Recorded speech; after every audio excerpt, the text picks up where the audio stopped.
Nel parlare di Gianni Agnelli non posso che ripensare al mio passato da ragazzo, quel periodo in cui la sera chiamavo a casa gli amici o la fidanzata dicendo «Pronto, sono Matteo, c'è?» lui o lei. O quando giocavamo col Super Santos a calcio per strada e la Juventus si alternava nel vincere gli scudetti con il Milan. Giocavano Del Piero, Vialli, Ravanelli e anche Baggio. Dal mio punto di vista non sono passati troppi anni, ma sembra una vita fa. Gianni Agnelli allora era ancora l'avvocato, ma aveva lasciato da tempo il ruolo di dirigente rampante della Fiat per dedicarsi soltanto o quasi alla sua passione, la Juventus. Era un mito, un anziano elegantissimo che parlava con una R moscia che sapeva di nobile. Era un'Italia diversa, ma era anche un mondo completamente diverso. Beh, di quel mondo parliamo oggi, partendo da molto prima, dal 1921, quando Giovanni Agnelli, detto Gianni, nasce a Torino il 12 marzo. Prima di vedere la sua storia che si intreccia con quella di moltissime famiglie italiane, vorrei ringraziare le centinaia di abbonati che sostengono il nostro progetto di divulgazione culturale. Siete un'ancora sicura cui aggrapparsi in questo mare in tempesta che sono i social. Se vuoi entrare a far parte della nostra famigliona di abbonati, ti lascio il link qui sotto in descrizione. Grazie mille. E ora cominciamo!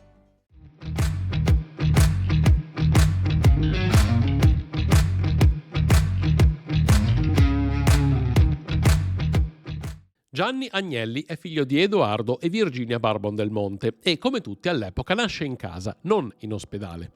Viene alla luce a Torino in Corso Porto, che oggi è Corso Matteotti. La sua dinastia non va neanche presentata. Gli Agnelli sono fra i fondatori e i maggiori proprietari della Fiat e di una miriade di altre aziende che li pongono al vertice dell'economia italiana. Il capostipite è Giovanni Agnelli, detto il senatore, che è il nonno di Gianni. Sono considerati dei principi, anche se il Regno d'Italia ha già un re e una regina.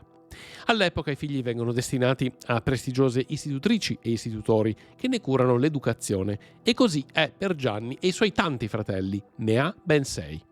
La sua vita scorre tradizionalmente fino ai 14 anni, quando il padre Edoardo, appassionato di aviazione, muore in un incidente aereo nelle acque di Genova.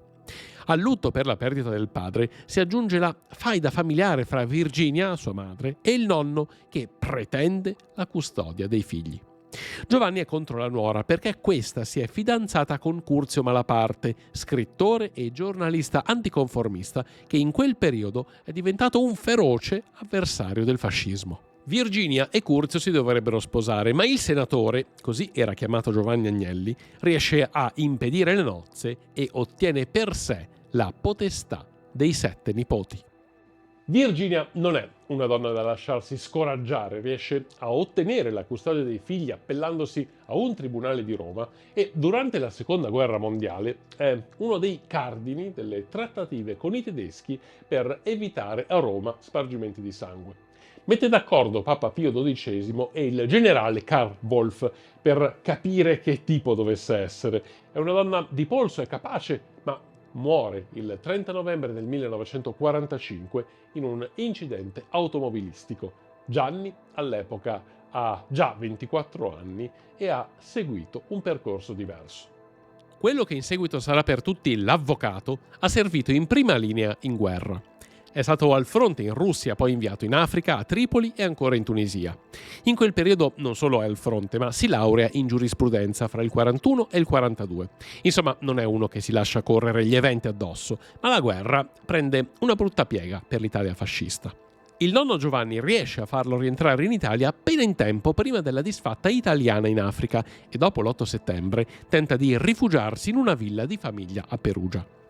Nel tragitto l'automobile su cui viaggia ha un incidente e Gianni si frattura la gamba destra, gamba che sarà martoriata altre 2 volte nel corso della sua vita. Siamo a Renzino ed è il 14 giugno del 1944. Gianni è con Susanna e alla guida c'è un maresciallo della Wehrmacht cui è stata promessa la Topolino su cui viaggiano se l'avesse portati a Perugia.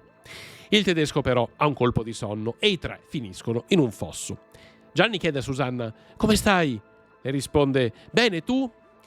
«Credo di essermi staccato un piede». Finisce all'ospedale di San Lorenzo, dove il chirurgo che lo dovrebbe operare sbotta. «Non ho gli strumenti».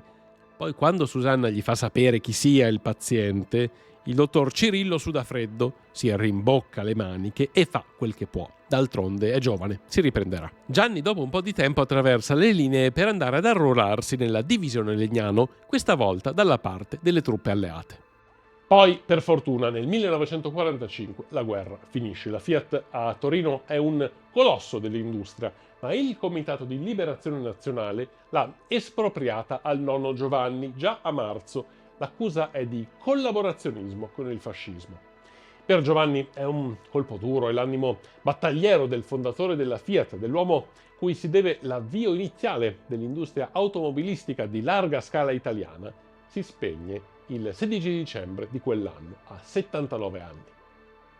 Gianni perde la figura di riferimento della sua vita, l'uomo che lo ha designato come suo erede nella fabbrica più importante d'Italia e colui che è stato un maestro, una guida di altissimo livello. Suo padre è morto, sua madre è morta, anche la zia Niceta Caterina era morta. Gianni è a capo di un impero con tanti fratelli e tanti cugini, ma è solo. E proprio a dicembre inizia a trattare con il CLN per la conduzione della Fiat, di cui gli Agnelli rientrano in possesso il 23 febbraio del 1946. Bisogna decidere chi sarà l'amministratore e la scelta ricade su Vittorio Valletta, che in precedenza era stato allontanato perché accusato di collaborazionismo. E qualche mese dopo ancora si parla della presidenza. Valletta dice ad Agnelli: esistono solo due possibilità, o il presidente della Fiat lo fate voi o lo faccio io. E Agnelli risponde: ma di certo voi, professore. Inizia così per Gianni una parentesi di vita unica e molto lunga, in cui diventa uno dei membri di spicco del jet set internazionale. Non è un attore, non è un importante politico, ma è uno dei volti più noti del bel mondo, dalla Francia agli Stati Uniti.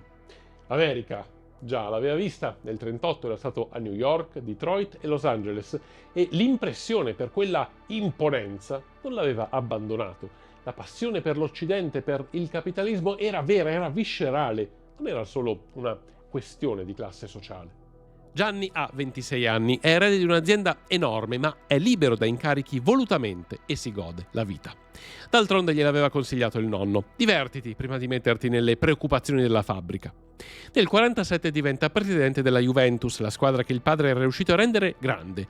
Poi vive un'infinità di relazioni con donne famose e stringe amicizie con John Fitzgerald Kennedy, Rockefeller e altri attori del panorama politico ed economico mondiale. Le donne, passione e rischio per Gianni, che lo portano al secondo grave incidente della sua vita. Accade nel 1952. Gianni corre da Torino a Montecarlo con la sua fuoriserie. Ha fatto inferocire Pamela Digby per un'altra relazione e sta andando da lei per tentare di ricucire. A un certo punto però si scontra con un autocarro e rimane gravemente ferito. La gamba destra è messa male, forse bisogna amputare.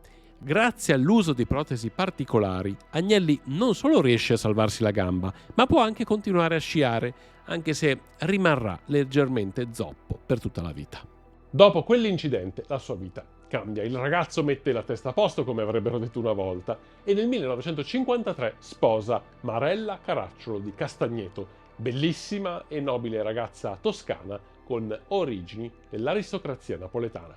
In questi anni e in quelli successivi Gianni Agnelli diventa l'avvocato per tutti, nonostante non abbia mai fatto il praticantato né dato l'esame di abilitazione. È un titolo onorifico, visto quel che realizza. Diventa presidente dell'IFI, l'Istituto Finanziario Industriale, era già presidente della RIV, l'azienda di famiglia che produce cuscinetti. Dal 1945 è anche sindaco di Villar Perosa e lo rimarrà per ben 35 anni, il paesino vicino a Pinerolo e Torino, che è uno dei teatri di tutti questi accadimenti. Poi nel 66 arriva la svolta. A 45 anni diventa presidente della Fiat. E qui potremmo fare un documentario lungo 2 ore su ogni decade di esperienza da presidente, ma voglio riassumere gli eventi principali. Alla fine degli anni 60 la Fiat è la principale casa automobilistica italiana e anche europea. Dal mercato interno arriva però una forte concorrenza anche politica. Alfa Romeo produrrà a Pomigliano d'Arco una vettura di fascia molto bassa con l'aiuto di fondi statali impiegati per favorire l'industria del meridione. Non solo la nascita della fabbrica va in concorrenza con la Fiat, ma Alfa Prenderà anche molti ingegneri da Torino, lasciando il Lingotto in difficoltà anche di personale dirigente. L'avvocato però è convinto che il futuro sia l'automobile e in quello investe. Dismette le divisioni che producono parti aeronautiche e marine. Acquista prima la Ferrari e poi la Lancia, per poi andare a comprare anche una buona partecipazione in Citroën, che però non si rivela un'avventura fortunata e Citroën torna in mano francesi dopo 4 anni. Agnelli vuole internazionalizzare la produzione e se non c'è riuscito con Citroën lo fa per altri canali. Apre stabilimenti in Jugoslavia, in Polonia, in Turchia, poi addirittura in Brasile dove ancora oggi le Fiat sono vendutissime. Nel 1969 arrivano però i primi duri scontri con i sindacati. I contratti dei metalmeccanici sono da rivedere, ma la dirigenza non ne vuole sapere. L'autunno caldo segna la storia della lotta operaia italiana e l'avvocato è lì in prima linea. Alla fine la spuntano i sindacati. I contratti sono onerosi sia in termini di diritti sia di salario, con quello minimo che viene adeguato a livello nazionale e non più provinciale come era prima. Gli operai di Napoli vengono pagati quanto quelli di Torino, una cosa impensabile fino a ieri. E negli anni 70 le cose si complicano ancora di più. Di auto se ne vendono ancora tante, non come negli anni 70 quando la Fiat aveva raggiunto il suo record, ma la concorrenza interna e soprattutto quella delle altre europee morde quote di mercato. Le auto che arrivano in Italia di Renault, Peugeot, Citroën, Volkswagen e degli altri costruttori non pagano più i dazi doganali come prima. Il Trattato di Roma sulla Comunità Economica Europea è diventato pienamente operativo e i prodotti vengono importati ed esportati senza penalizzazione. La coperta è corta per tutti e bisogna tornare a differenziare le entrate. Apre l'Iveco, la Fiat Tallis per le macchine agricole, la Texid per il ferro e la Macchine Movimento Terra per i lavori professionali. In questo contesto si affacciano in azienda Cesare Romiti, finanziere e manager, poi Carlo De Benedetti, questi per pochissimo tempo. In Fiat entra anche un personaggio notissimo in Italia, il colonnello Gheddafi, che arriva a detenere il 16% del capitale azionario, primo caso di azionariato africano in una grande multinazionale occidentale e che causa non pochi problemi all'azienda, che non riceve più pezzi da alcune altre aziende degli Stati Uniti contrarie a Gheddafi, che però negli anni successivi sarà liquidato. La crisi degli anni 70 è a fasi alterne. La Fiat in Italia passa dal 75% di quote di mercato al 50%, mentre all'estero le nostre 128 o 500 non compensano le perdite.